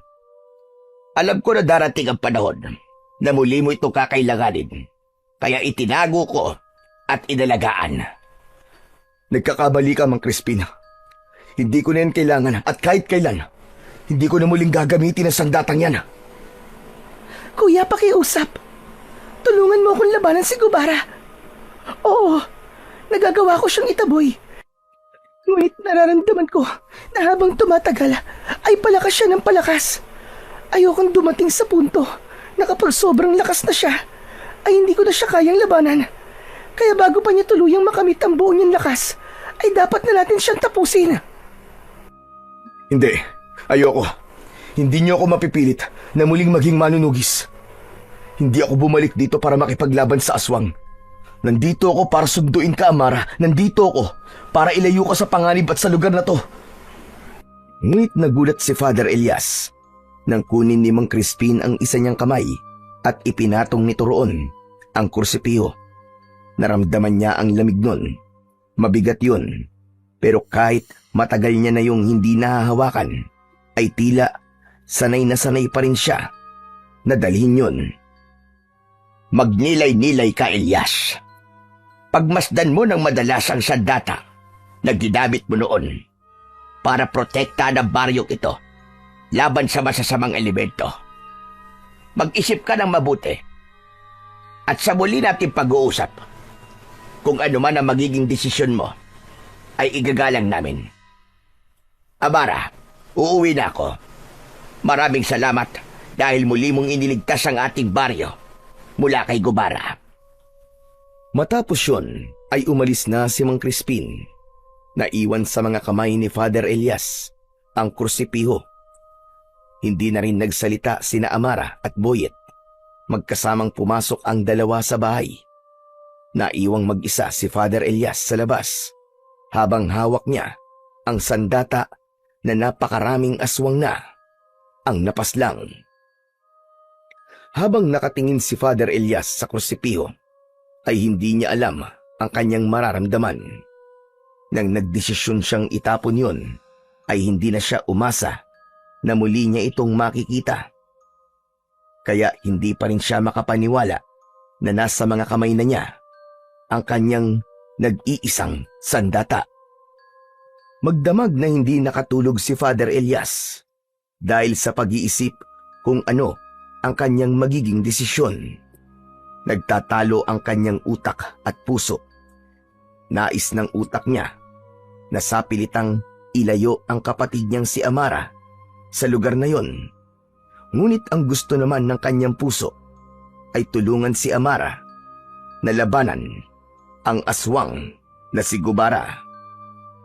Nagulat na lamang siya nang makarinig ng sunod-sunod na pagtilaok ng manok sa labas ng kanilang bahay.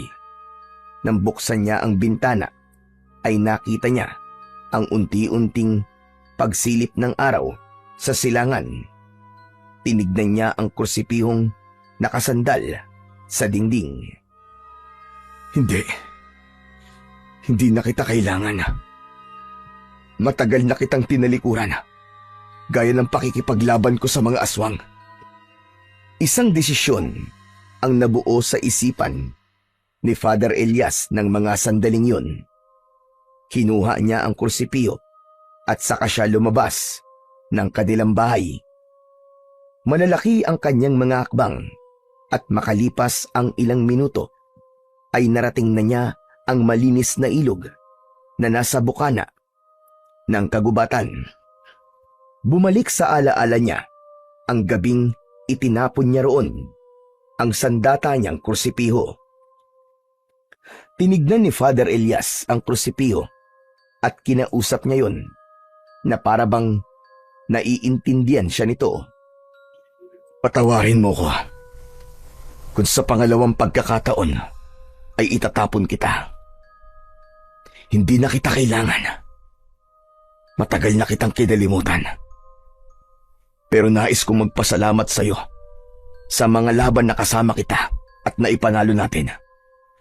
At sana, sa pagkakataong ito, ay huwag ka nang bumalik sa akin. Akmang itatapon na sana ni Father Elias ang kursipiyo sa malalim na bahagi ng ilog nang marinig niya ang pagtawag ni Boyet sa kanya. Paglingon niya, ay nakita niya si Boyet na humahangos na palapit sa kanya. Boyet, anong ginagawa mo rito? Nakita po kasi kita na umalis na lang ako si Pio. Akala ko po kung anong gagawin nyo. Tapos, malalaman ko na itatapon niya na naman po ulit ang kursipio. Dahil yun ang nararapat sa bagay na to, Boyet. Wala na akong balak na gamitin to. Kaya mas makabubuti na itapon ko na lamang ito tulad ng ginawa ko dati. Sayang naman po kung itatapon niyo po yan, Father Elias. Hindi niyo po ba alam ang kasabihan na kapag pinakawalan mo ang isang tao o bagay, kapag bumalik ito, ay para sa iyo talaga. Kaya Father Elias, para po talaga sa inyong krusipiho na yan. Oras na po para bumalik kayo sa pagiging manunugis. Hindi mo alam ang sinasabi mo, Boyet. Masyado ka pang bata para maintindihan ang mga ganitong bagay. Alam ko naman po. Hindi ko po alam kung gaano kasakit sa inyo na hindi kayo tinulungan ng mga tao rito noon. Kaya namatay ang inyong lolo. Father, matagal ko na pong gustong itanong sa inyo. Bakit ayaw niyo na pong labanan si Gubara? Ano po ba ang pumipigil sa inyo? Kasi kung tutuusin po, Father Elias, kayo ang masanay. Kayo po ang mas malakas at kayo po may kakayahan na labanan siya. Nasa inyo po talaga ang lahat ng abilidad para talunin ng aswang na yon. Hindi ko kailangan sagutin ang tanong mo. Mas mabuti pang iwanan mo na lamang ako rito, Boyet. Tulad po ng sinabi ko, Father, naiintindihan ko po na nasasaktan kayo. Naiintindihan ko po na galit pa rin kayo sa mga tao dito. Pero Father Elias, hindi po ba maaaring isantabi nyo na lang muna ang galit nyo? At isipin niyo po ang mga buhay na maililigtas niyo. Hindi po lahat ng tao ay kasing tapang po ninyo, Father. Kung wala kayong gagawin, sino po ang aasahan nila? Si Ate Amara po ba? Hanggang kailan niya po kayang mag-isa, Father? Hanggang kailan niya kayang ipaglaban ng baryo habang kayo ay patuloy na pinipiling kalimutan ng tungkulin niyo? Father, hindi lang po sa Diyos kayo merong tungkulin, kundi maging sa mga tao rin. Sa mga sinabing yun ni Boyet, ay tila nayanig ang buong pagkatao ni Father Elias. Para siyang binuhusan ng malamig na tubig. Hindi siya makasagot. Ramdam na ramdam niya ang init ng kanyang dugo at ang paghigpit ng kanyang mga kamao. Ang mga mata ni Boyet na puno ng pag-asa at tiwala ay nagsilbing salamin ng katotohanang matagal niya nang tinatanggihan na hindi niya kayang pabayaan si Amara. At higit sa lahat, hindi niya kayang talikuran ang kanyang tungkulin bilang isang kapatid, bilang mamamayan, at bilang alagad ng Diyos. Labis na natauhan si Father Elias sa mga sinabi sa kanya ng batang si Boyet. Hindi niya inakala na ang binatilyong kagaya nito ang magiging dahilan para maging malinaw ang kanyang pag-iisip. Hindi na niya itinuloy ang pagtapon sa sandata niyang krusipiyo. Bagkus ay bumalik siya sa bahay nila. Nadala yun. Agad siyang nagtungo sa likod ng bahay at sinimulan niyang hasain ang patalim na nakatago sa krusipiyo. Masayang pinapanood ni Boyet ang kanyang ginagawa. Nang makita ni Amara ang ginagawa na yon ni Father Elias, ay napanganga ito. Hindi ito makapaniwala na parabang panaginip lamang ang nakikita nito. Amara, ayos ka lang ba? Bakit parang nakakita ka dyan ng multo? Kuya, totoo ba itong nakikita ko? Hinahasa mo ang kursipiyo? Oo eh. Napansin ko kasi na medyo hindi maganda ang pag-aalaga rito ni Mang Crispin. Kailangan ito ng maayos na pag-aasa.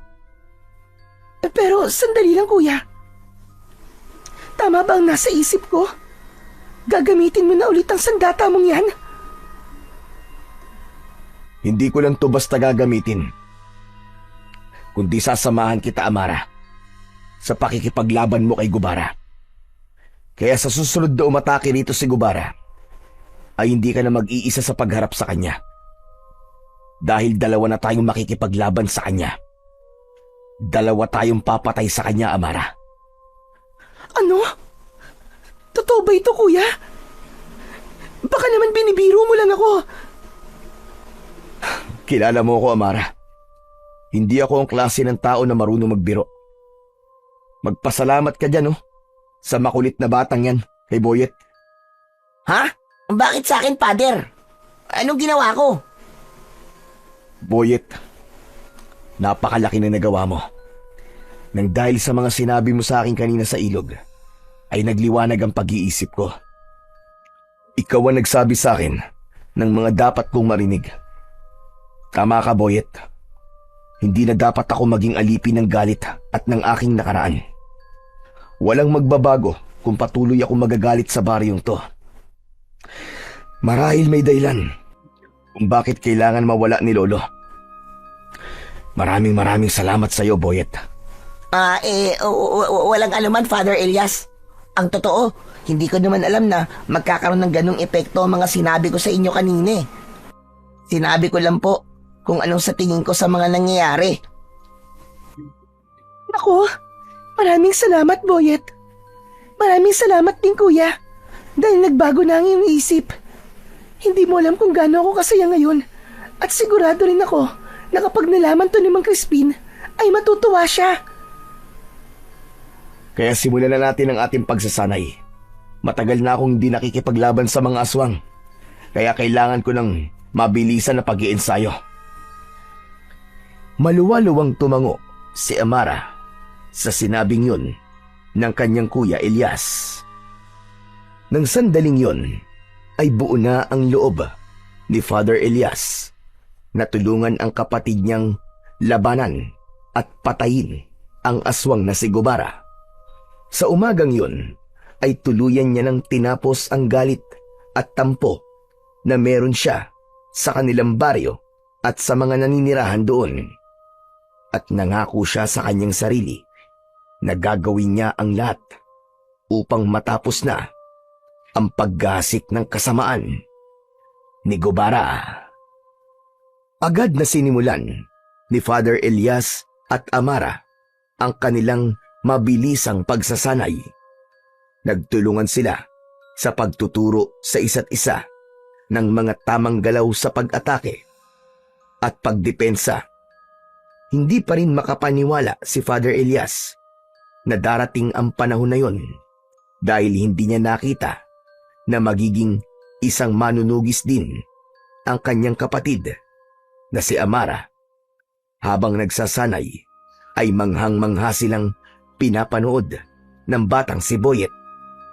Para itong nanonood ng isang pelikulang aksyon dahil hindi nawala ang panlalaki ng mga mata nito habang nakanganga. At sa gitna ng kanilang pagsasanay ay biglang dumating si Mang Crispin. Sandaling huminto ang magkapatid sa kanilang pag-iensayo pagdating ng matandang albularyo. Sandali nga. Hindi ba ako nananaginip lang? Totoo ba talaga itong nakikita ko? Nagsasanay ka sa pakikipaglaban, Elias? Opo, alam ko na matutuwa kayo sa sasabihin ko. Mang Crispin, handa na po akong tulungan si Amara sa pagpaslang kay Gubara. Diyos ko po! Salamat, Panginoon ko! Dahil nagbago na ang isip mo. Napakasaya ko talaga. Sigurado ako na kung nasaan man ang iyong tatay at lolo, ay napakasaya rin nila sa desisyon mo na yan. Kaya nga po. Pero, mas masaya po sana kung nandito sila. Sigurado ako na walang magiging laban si Gubara kung apat kaming haharap sa kanya. Wala man sila rito. Hindi man natin sila kasama ng pisikal. Ay sigurado ko na palaging nasa tabi natin sila tatay at lolo. Nararamdaman kong ginagabayan nila tayo. Nakakagaan sa pakiramdam na pagmasdan ang inyong pagsasanay na magkapatid. Pero nandito ko, Elias. Dahil may importante akong kailangan sabihin sa inyo. Ano ho yun, Mang Crispin? Alam ko na kung paano bumalik ang kaluluwa ni Gubara. Yun ay dahil sa isang ritual na ginawa ng konsino. Nagtungo kasi ako sa libingan ni Gubara at may nakita ko roong mga kagamitan sa ritual. Alam ko na mga gamit na yon ay para sa pagtawag sa isang kaluluwa. At yun ang dahilan kung bakit mula sa impyerno na pinanggalingan nito ay nakawala ang espiritu ni Gubara. Ngunit, bakit po siya sumapi sa katawan ni Aling Celia? Ano ang dahilan? Yan ang hindi ko pa alam. Pero wag kayo mag-alala. Dahil may ritual ako para maibalik ng tuluyan ang kaluluwa ni Gubara sa kung saan siya nararapat.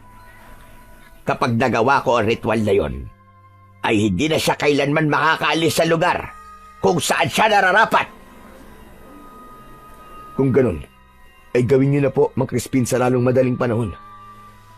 Kung meron kaming maitutulong sa inyo, sabihin niyo lang po kagad sa amin.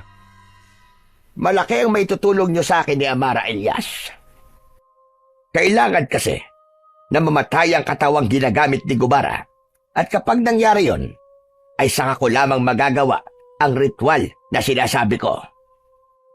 Huwag ka mag-alala, Mang Crispin. Magtutulungan kami ni Amara. Gagawin namin ang lahat upang talunin at patayin si Gubara. Pero si Kapitan Ramil, hindi ba niya kami tutulungan? Siguro ay mas makabubuti kung kakausapin ko siya. Naniniwala ako na kung mas marami kami makikipaglaban, ay mas malaki ang tsansang manalo kami. Hindi ko alam kung kaya ba niya kayong tulungan pagdating sa bagay na yan. Alam ko na labis ang kalungkutan ni Kapitan Ramil sa sandaling ito. Dahil nga, ginamit ni Gubara ang katawan ng kanyang asawa. Lalo na't bago pasukin ni Gubara ang katawan ni Celia, ay meron itong malubhang sakit. Ngunit naniniwala ako na magtatagumpay kayo kahit dalawa lamang kayo ni Amara. Ipagdadasal ko rin na sana sa pagkakataong ito ay maibalik na natin ang kapayapaan sa baryong ito. Nang sandaling yon, ay buo na ang desisyon ni Father Elias na tapusin na ang takot ng mga tao sa baryo nila, bunga ng paggasik ng lagim ni Gubara. Ipinangako niya sa kanyang sarili at sa Panginoon na hindi siya aalis doon hanggat hindi nila napapatay ni Amara ang aswang. Kinagabihan ng araw ding yun, nasa labas ng bahay sina Father Elias at Amara. Hawak nila ang kani-kanilang mga sandata. Si Boyet naman ay natutulog na. Nagbabantay ang magkapatid sa posibleng pag-atake ni Gubara. Alam mo, kuya, hindi pa rin talaga ako makapaniwala na makakasama kita sa pakikipaglaban sa aswang. Nang sabihin mo kasi na wala ka rito para labanan si Gubara, ay hindi ko na inisip na tutulungan mo ko. Kaya talagang napakasaya ko. Marami ako napagtanto sa sinabi sa akin ni Boyet, Amara. Isa na roon ang hindi kita pwedeng pabayaan na mag-isang lumaban. Magkapatid tayo, kaya dapat lang na magtulungan tayo sa lahat ng bagay. Lalo na sa ganitong pagkakataon. Napakasaya ko talaga, kuya.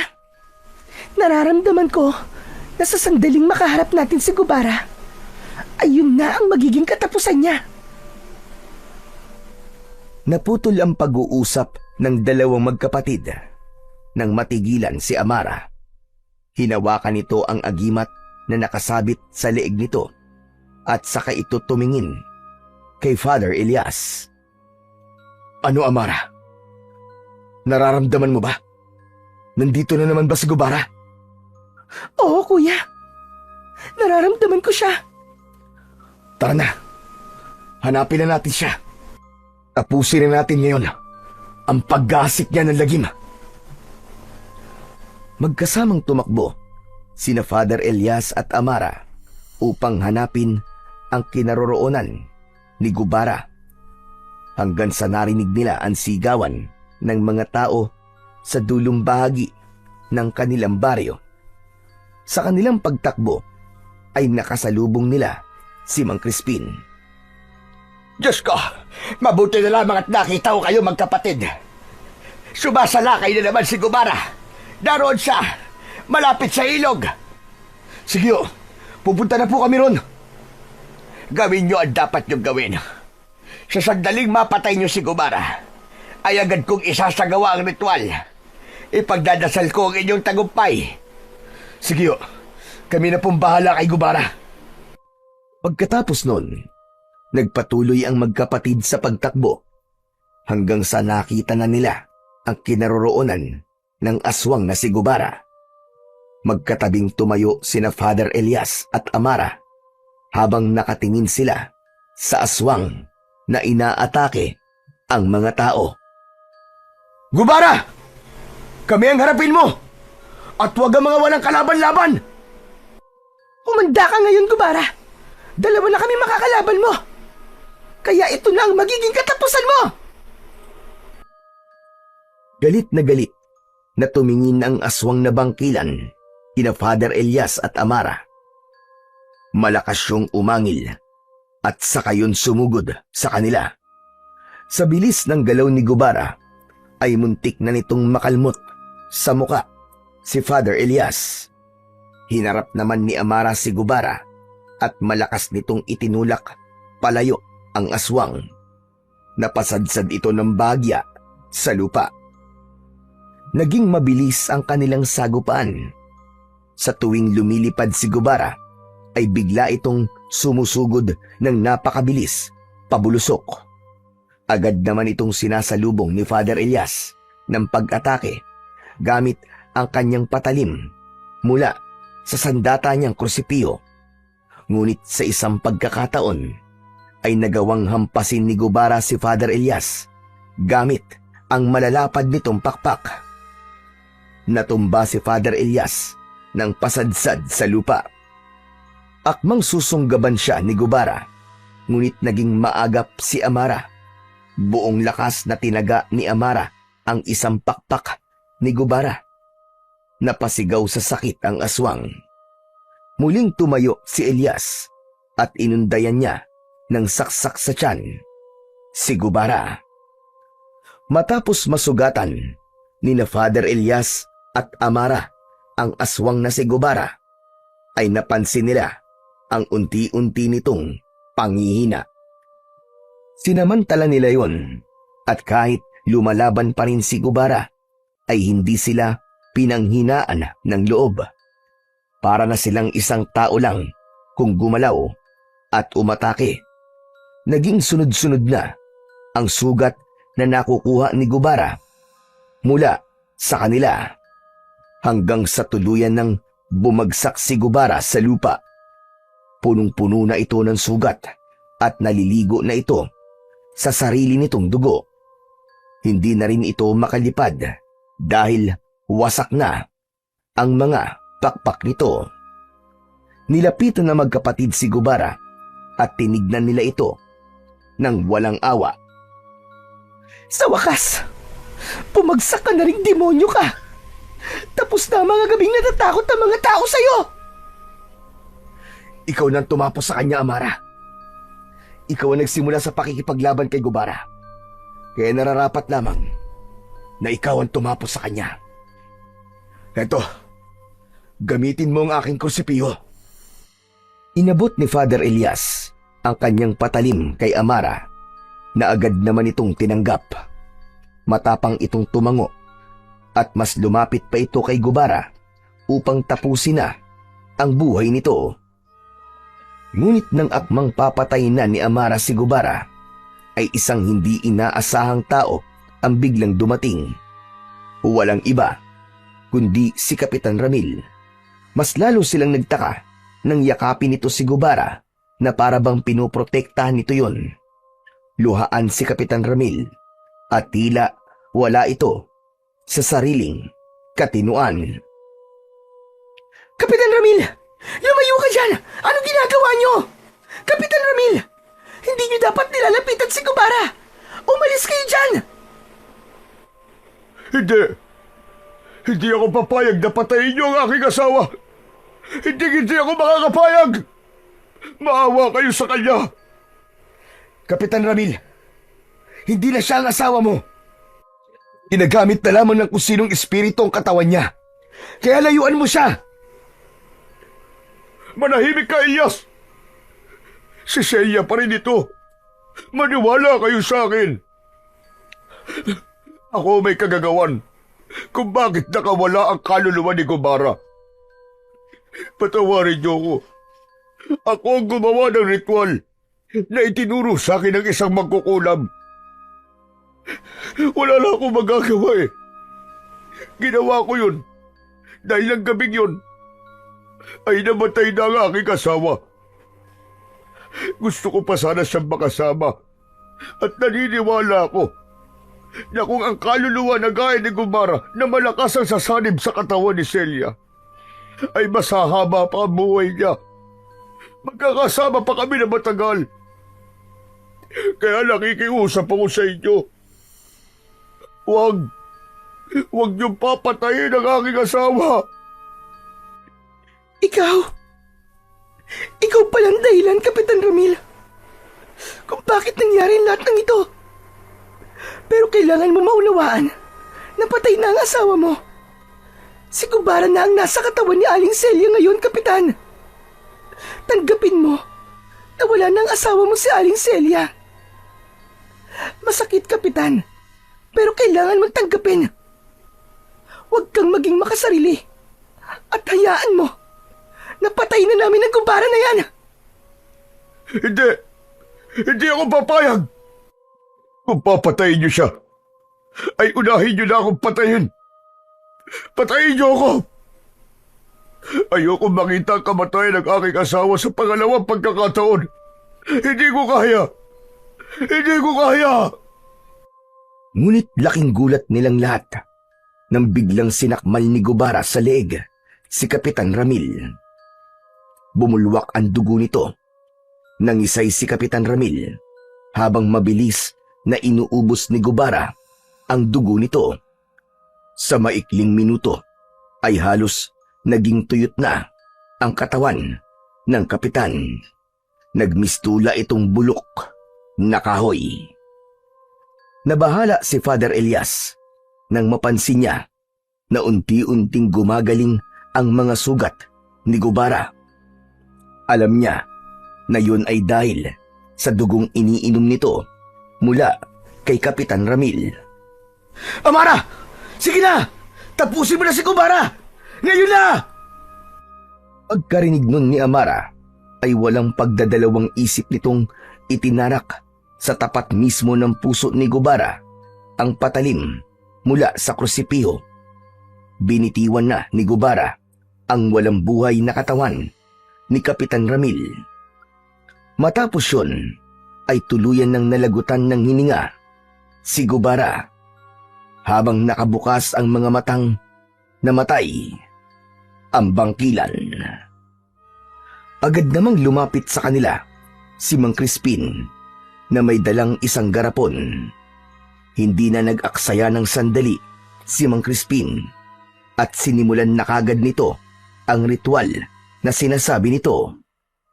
Matapos ang ritual ay may itim na usok na biglang lumabas mula sa katawan ni Gubara at hinigop yun ng garapon na hawak naman ng matandang albularyo.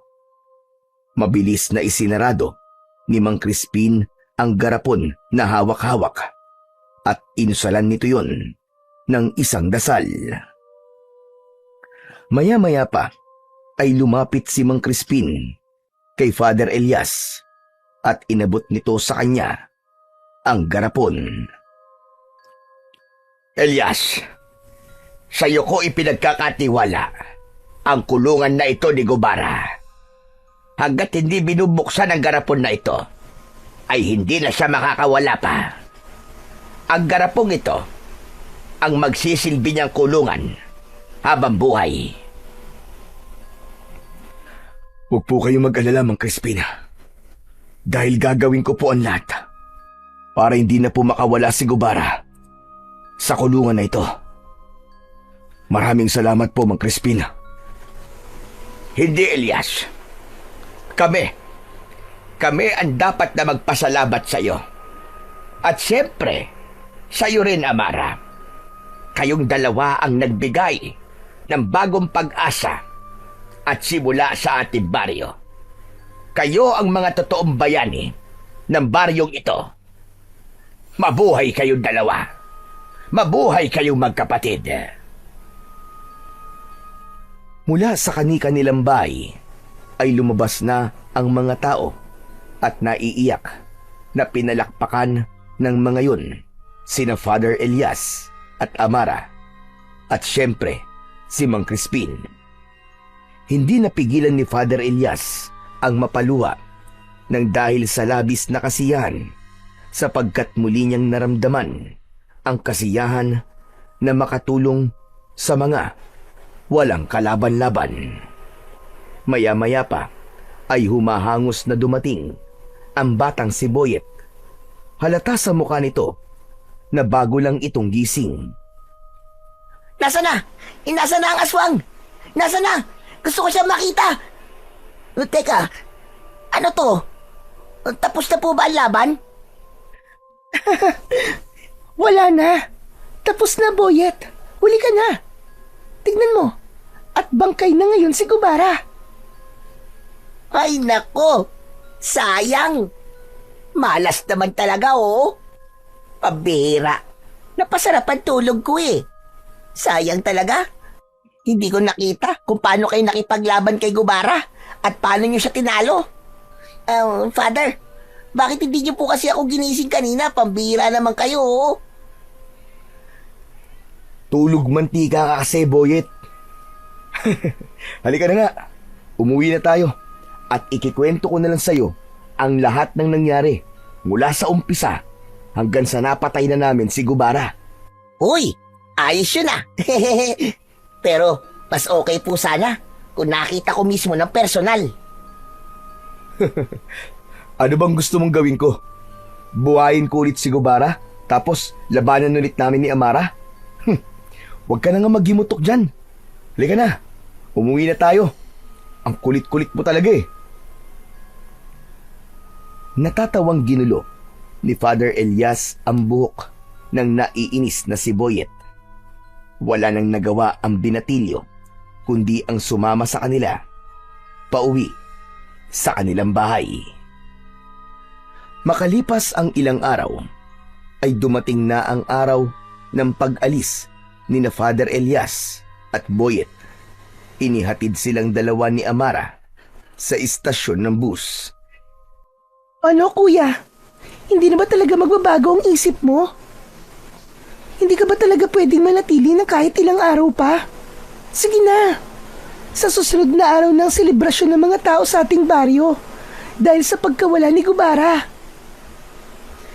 Amara, gustuin ko man na manatili pa ng ilang araw dito. Pero hindi na maaari, Amare. Dahil 1 linggo lamang ang bakasyon ko mula sa simbahan. May mga obligasyon ako na kailangan kong gawin. Ganun ba, kuya? Sayang naman. Pero kuya, salamat ah. Kasi hindi mo na ako pinilit na sumama sa'yo. Amara, nauunawaan ko na ikaw ay nararapat sa ating baryo. Ipinakita mo na kaya mong lumaban. Pero huwag ka mag-alala.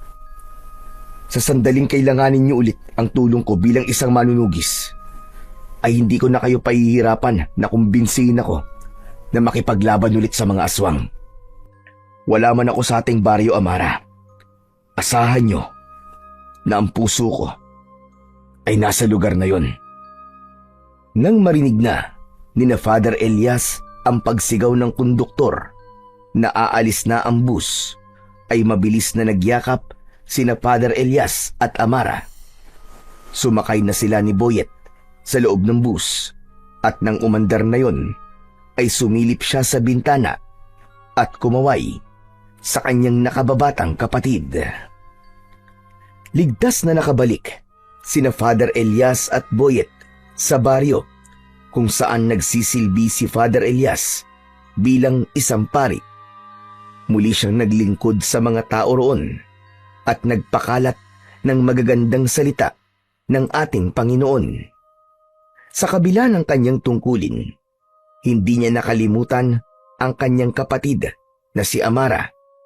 Paminsan-minsan ay dinadalaw niya ito at tuluyan niya na itong hinayaan na maging isang manunugis. Tinanggap na ni Father Elias na si Amara ay nakalaan upang ipagtanggol ang kanilang bayan laban sa mga nilalang ng dilim, lalong-lalo na sa mga aswang. Itinago ni Father Elias ang garapon kung saan nakakulong ang kaluluwa ni Gubara upang hindi na muling makawala ang halimaw na minsang nagdulot ng lagim sa kanilang mga buhay. Sa kanyang pagbabalik bilang pari ay natutunan niya ang kahalagahan ng pagpapatawad. Natutunan niyang ang galit na kanyang pinasan sa napakahabang panahon laban sa mga taong minsang nagkulang sa kanila ay hindi na dapat niya dalhin, sapagkat sa pagpapatawad nagmumula ang tunay na kapayapaan. Alam niya na hindi lamang ang laban sa aswang ang napagtagumpayan niya, kundi maging sa pagbitiw sa bigat ng kanyang nakaraan.